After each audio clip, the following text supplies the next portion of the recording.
NV Power.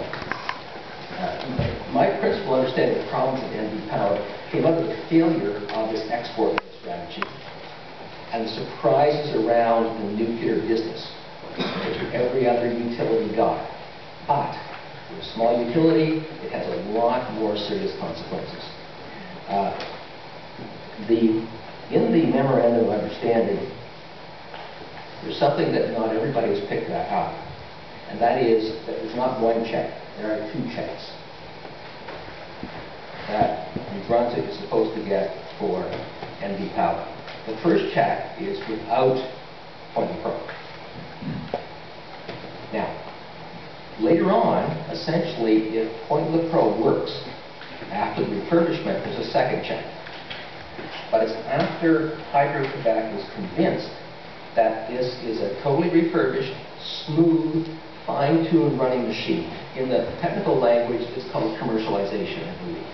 It has to, when the Pro came online, it took 6 months to go from fired up to commercial. There are hundreds of thousands of checks that have to be done on that unit. Hydro-Quebec is going to want all of those checks done. Now, there's no assurance that the Le Pro reactor will ever work again. What is being done is a first on any CANDU reactor. In Ontario, they've replaced the pressure tubes, which are tubes inside the calandria metal sleeve. Nobody's ever replaced the calandria sleeves. At Le Pro, they've taken them out. It's an empty shell at this time. And they have to put everything back together. And they're putting it back together in context, in an environment which is very special. It's a radioactive environment. It's a constrained environment. It's nothing like the environment where that calandria was constructed in the first place. A lot of special problems.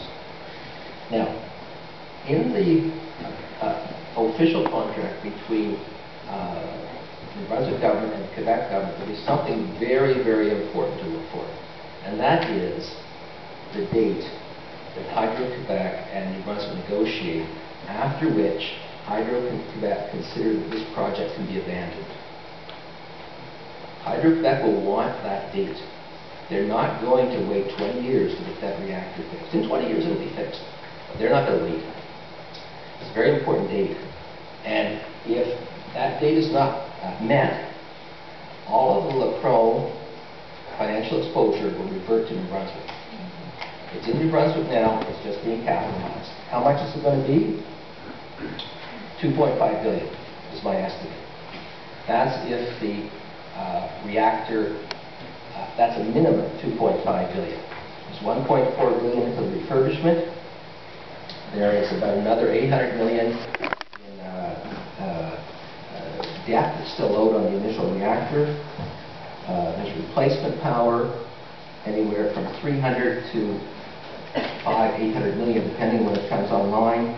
Also, the decommissioning is underfunded. There's only 137 million set aside to decommission the reactor. People don't know how to decommission reactors.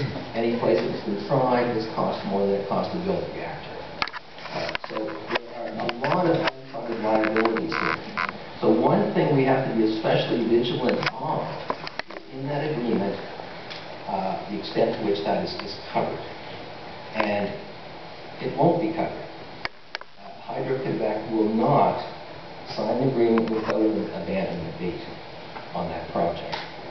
Now, this creates problems because in the rest of the agreement, we are giving up all of our revenue capacity that NV Power generates. The distribution company generates profits every year. The transmission company generates profits every year. We're giving up all that revenue generating capacity. We will have no revenue generating capacity from our electrical sector. We will have no way of paying it back. Further, in the Memorandum of Understanding, we're giving up a few other things which will reduce the capacity for the electrical sector to help us out. And help us out, if it turns out that the reactor never operates, we made a mistake. We as a society made a mistake. But it would be nice if we had some capacity left to help to pay for that mistake.